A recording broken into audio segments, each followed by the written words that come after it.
Oh, you're right, YouTube.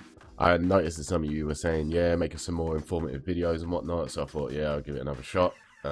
This time I'm going to talk about Kitana and why I think she's, like, got a case for being the strongest zoner slash counter zoner in the game. I don't think she's the strongest zoner, like, straight up, but because of her counter zoning, she therefore becomes one of the strongest zoners. And I'll break it down for you here. But, yeah, alright, let's have a look at it. Right. So your first talking point with Kitana is obviously going to be the fan, right? So 15's on startup for the straight fan, 14 on startup for the low fan. Right, the straight fan has better advantage on block depending on the distance. So like the closer you are, the more minus it's going to be. But you get to about here, it's going to start being plus. So it's +1 from this distance, while the low fan will probably still be minus. But what this means is you can use the low fan, because when obviously it's a low fan, you have to do something about it. You have to block it. You can't just neutral duck it and it will just go over your head like the straight fan. So you use the low fan in a range where they can't react. I mean, even if you're minus here, a lot of characters don't have projectiles fast enough to mess with this. Like, you can still just trade on the next fan and then get a trade, take the advantage and throw another fan. However, once they're like just blocking on prediction rather than reaction, you start throwing the straight fan so that you get better advantage, and now you can just keep throwing the straight fan. See how this works? Alright. And then obviously once they start ducking and they're like, oh, you're just gonna throw the straight fan, and they start ducking, so put them on duck, obviously like the straight fan's gonna go over his head. Now they're gonna take that 6%. See, this is, she does like average damage on her projectiles, but the whole thing here is that she's throwing a lot of projectiles. So if she's gonna do the low fan, it's gonna hit, you can throw another one, and just keep basically cycling between this little game of, you're not going to be able to react if it's straight or high. And then another thing with a fan is its hitbox is massive, so jumping is mostly out of the question because she gets like +50 something for hitting a fan that high up. You can also get conversions off of it if you're close enough to her as well. Yeah, try and get one. Do a combo. Okay, there we go. So she's still getting a decent amount of damage, and this is a relatively foolproof anti-air for this game. Like the fan is like, the hitbox is so big and the advantage is so huge on here. There's not really much reason to not use this as their anti-air for the most part, I feel. And it's so plus that it's one of them. You're so plus, you can just do anything after it. Like you can go into stance, throw that. You can dash up and grab. You can dash up and do a string. You can do whatever, basically. You can jump in. You can even jump in. That's how plus it is, right? So plus. Yeah, so this is how fans work. You're basically going to be setting up a little game of, you better be crouch blocking this low fan, and therefore I'm going to start spamming you with high fans, yeah? So once you've got them blocking the high fan, you start doing frame traps like high fan, low fan, high fan, you know, because as soon as you're plus and you're throwing a fast projectile, it's gonna be too quick. Basically, it's too quick, and it all adds up. See, if you're doing like just under 2% per fan, so it's gonna add up quick. See how she's doing this? All right, that's the fan part, right? So it's gonna have more layers to it. I'll break them down next. Right, we've already established Kitana's got a lot of fans. She's got a lot of fans. But anyway, yeah, she's throwing them, rinsing the opponent, blah blah blah. 15 frames, 14 frames. You're plus when you're about here, okay? But this is all well and good when you're against a character that's got a 6% projectile against you, because you're going to be doing chip plus either trading or just winning the trade because you're doing more chip. But what about a character like Noob Cybot who's doing 9%?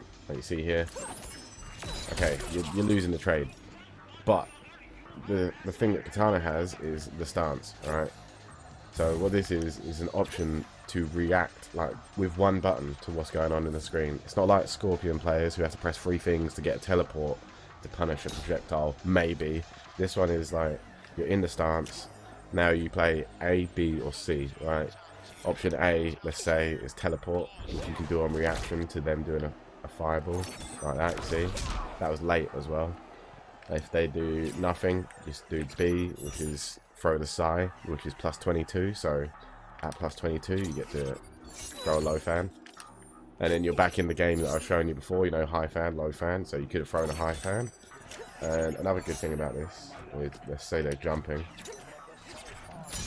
the side will catch into a low fan, and then, like I was showing earlier, you can actually just throw another side into another low fan, and it just keeps going on like that, right? Or alternatively, you can go into the stance and cancel out with 4. She's got another option, which is 1, but that's what you're going to use for combos, basically. But in a neutral game, it's going to be this, this, or this, pretty much. And it's mostly just going to be this, honestly. Until they're bold enough to shoot back at you. And this is what makes her, in my opinion, one of the strongest defensive characters in the game, right? So she has all the ability in the world to throw fast projectiles at you that you have to do something about because she's got a low projectile.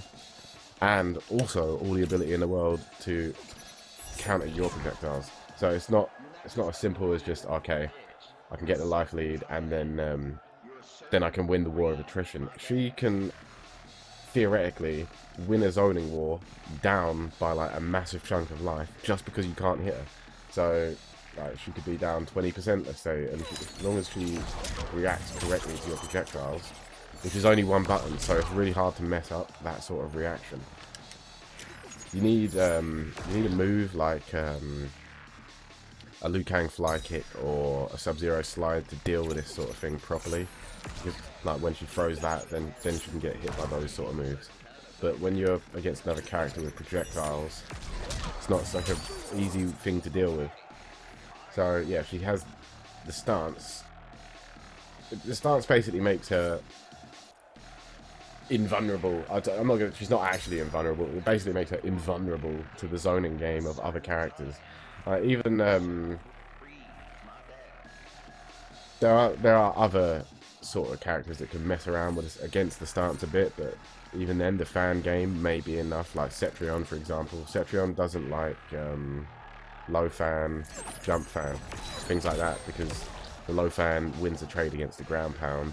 Jump fan will beat the air beam. So like certain characters, you got to mess around with your projectile game a little bit, but it's normally like you only need 2 of the 3 projectiles you've got to actually combat someone like that. Oh yeah, and obviously you can teleport Cetrion's rock on reaction. So there are a few options you got with the stance. Basically use it to be elusive. You just won't get hit as long as you stay calm and don't freak out about being down on life, because hypothetically, as long as you have space, you're winning. Right? You don't even need to be up on life. All you need is time and space, and you can win the round. Especially with the damage output she's got as well. Okay, right. Yeah, let's move on to a couple of the other things about her. Right. So something you'll hear relatively frequently from Kitana players is, oh yeah, her pokes suck. Like I can't counter poke. Like her mids are slow. Blah blah blah. Right. Okay. They're right. They're not the best pokes, right? So down 3, down 1, they're at best. However, in this game, throws come out as reversal, and that means it's going to come out on the earliest possible frame after anything is blocked. So I'll show you here. Noob's doing 2 on 2, down 1, right? I do reversal throw, it comes out to counter because he's down 1. He's doing it. He's down 1 7 frames and he's trying to do it at -4. But because this throw is coming out on reversal, the throw is coming out on 10 frames. Because this throw is coming out on reversal, there we go, thank you. It's coming out on 10 frames. So it's coming out as early as it possibly can. Therefore, it beats the poke. So as long as you learn the reversal timing off the string, do the grab, boom, easy peasy. Alright, see, get it now. So what this means is characters like let's say you're playing against a Jax, right? He's -7 the character. This works like when the opponent is between -4 and -7. They do something, it's -4 or between -4 and -7. You get a grab. You get a grab attempt. That's pretty much the way the rules of the game dictate it. You get a grab attempt. So they try and mash. Your grab will chew up the poke. If they do down 1, if you think they're going to do down 1 or down 3, you want to do forward grab. That will give you an escape failed forward. And if you think you're going to do down 4, you want to do it backwards, because to tech back grabs you press 1 and 3. That's why you do forward grab. And if to tech forward grab you press 2 and 4. and they're not gonna. They'll either if they're pressing down 2, you probably don't want to be doing the grab, and if they're pressing down 4, the back throw should eat it up. All right. Okay, so that's like one half of the thing. And on top of that, like her grab range is ridiculous. I think this may actually be the best grab range out of anybody in the game on a regular throw. So yeah, she's got bad pokes, but her grab range is so ridiculous. Very frequently, when you're near her, she's got a threat to get you off of her. The other side of this is her down 4. Alright, so while our other pokes are kind of sucky, this is actually really good because the same rules apply, right? So they're -4 to -7. You get your poke attempt. Alright, let's do this again. He does 2 on 2. Try to smash down 1. You get your poke attempt. Okay. Now after that, you get your +20 on hit on that down 4. So you get dash up, whatever. Another thing about this actually is you get on the down 4 and hit, you actually get back 2. Right, this is a string that Kitana players will kill themselves with a lot. This is the scenario you want to do back 2. You don't want to just throw this string out willy-nilly. It will kill you because people will just jump out of it, get up and hit you, and then you'll go on Twitter and complain and say, why did you mess Kitana up? Right, that's not the way it works. You want to do back 2 after the down 4 hits. If it's blocked, right, let's have a look here. See if it's blocked. It's got mad pushback on it. Even at point blank, it's still got a pretty decent amount of pushback on it. Like, as you can see, Noob can't down 1 you there. I think he can still down 3 you.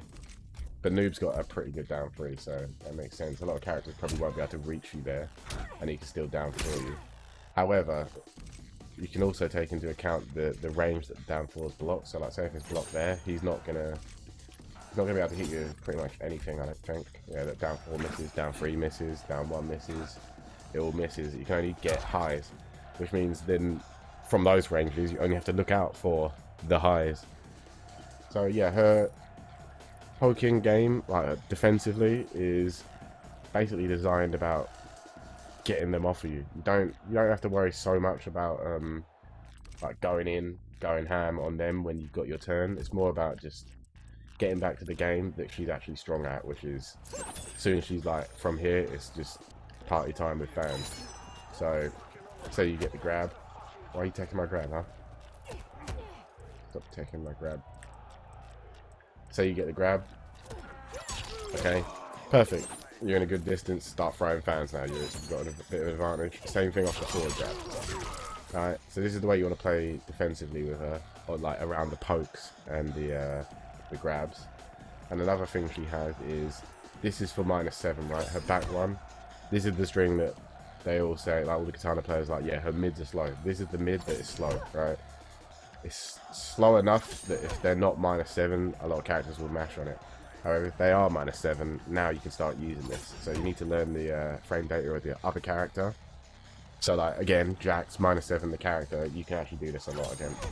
And the benefit of doing back 1-3 instead of doing this string is that it pushes you out, same way that the down 4 does, right? So as you can see, Noob can't reach you with anything after that.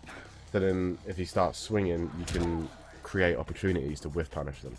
This is the way that she works. She's all about like putting herself back into that annoying little range where she can just start throwing things at you and making you take a risk to try and get in. So that's the way you want to use that. And the other string, like back 1-4, I feel like this is good once you have an understanding of the timing of your opponent. So a lot of people will just, in this game, will just press down 1. You give them that a little bit of time, you give them an inch and they'll take a mile. That's basically the way it works, right? You give them that slight bit of time where they feel like they can press a button, and you want to swing just before they press that button. So this will then counter. That's the way it works, right? Simply you get a counter hit crushing blow. That's the way I see her strings here. And you'll see that a lot. Like, you'll probably be able to check out, I've got a couple of clips on this channel of doing things like this to people. You just wait, feel out their timing, and just slip the back one in just before that they're pressing the button on that timing. That's pretty much the way like these strings and the pokes work defensively for her. Alright. Okay, so another thing that stands out for Kitana, in my opinion, is her flawless block game. So you know how I was saying, like, a down 4 and a back 1-3 and all that, put her in a range where it's hard to counter poke her.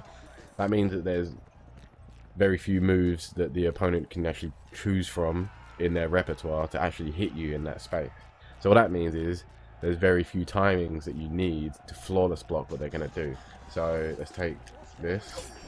He's got to do that. He's got to do forward 2 if he wants to hit you immediately, basically.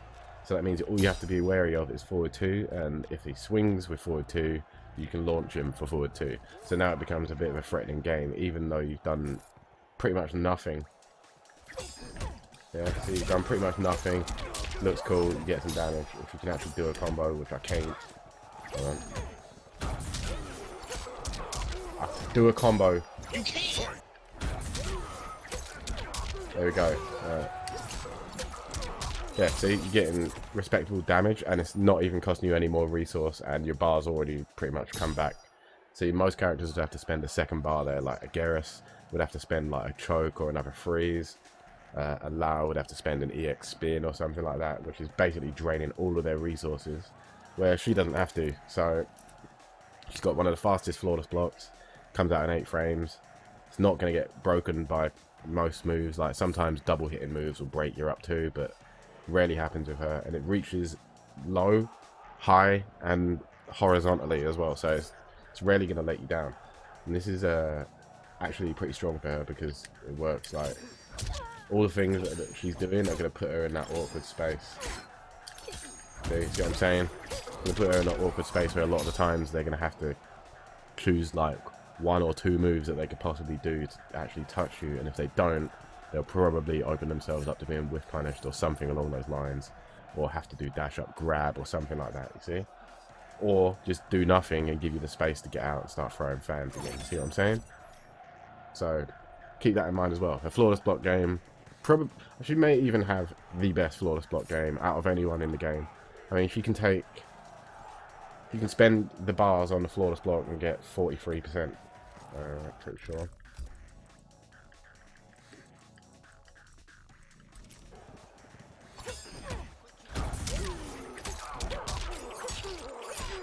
Like, this is no extra meter. Yeah, it's 43. So she's definitely doing a lot of damage off of just a flawless block, and her bar's already pretty much come back. So that's pretty nasty for her. Keep that in mind as well. Flawless block game, ridiculous. Just know about how to set it up so that you don't have to look for multiple options. Instead, you only have to look for, well, very few options. Alright? Alright, so yeah, that's basically my breakdown of why I think she's one of the stronger defensive characters in the game. Because of her zoning, counter zoning, ability to counter poke around the throw, strike, like the poke little game she's got going on. Another couple of things that I may as well bring up is I see a lot of Kitana players do stuff like this and try and steal turns like that. There's no point in doing that, right? Because you're wasting defensive bar, so like if they happen to call you out, which they should because it's their turn, you're -5 at this point. But you're also -5 at this point, so it doesn't actually make any difference whether you do that or not. You're just sacrificing a defensive bar for them to, if they hit you, now they actually just get free damage at that point that you can't break. So save your break, don't do that, just accept that your turn's over if you've done that. See what else do they do. I don't really have much to say about the jump float stuff. Yeah, jump kick is actually stupid. So some matchups you can just ignore what I was saying, like against Cetrion, jump kick her to death. However, I do feel with a character like this, because her ground game is so strong, you're actually taking away from her strength by committing to the air yourself. Because you want them to jump, you don't want to be the one that's forced to jump. Unless you've got good reason to, like the Cetrion matchup where you can just jump. A bit different that way. Against characters like Garrus, for example, who, say you're doing low fan, straight fan from this distance, he can sand trap you between this, right? So what you want to do is low fan, instant air fan. So if he sand traps after the low fan, the instant air fan will hit him, and then you get another low fan, right? And the idea is that when, or you can do it like that, and then you get your Psy out. You see what I'm saying? So So you want to be able to avoid the invincibility of his sand trap. Let's see, what else has she got going on? Yeah, jump 2 is ridiculous as well, but again, like I was saying, you don't necessarily need to be jumping. And her damage is ridiculous as well. She's a strong character. I feel like what's most important with her is just be patient. Don't crack. Like, if you crack and start playing like a lunatic, that's when you're gonna lose. If you just be zen, calm like monk, your opponent will ultimately kill themselves. The way it works with her is they're on your screen, and the time is always going to be in your favor so long as you play the matchup correctly. So as long as you're alive, they're going to die unless you get yourself killed. That's pretty much the way it works, at least in my opinion. So yeah, I guess that's me done. If you like the video, feel free to subscribe. If you didn't like the video, feel free to subscribe. If you're somewhere in between, feel free to subscribe. If you want to argue with me, just argue with me in the comments in it. That's fine. If you want to cuss me out in the comments. I don't really care. Go ahead. Go nuts. Do whatever. But thank you for watching. Appreciate it. Alright, take care everyone.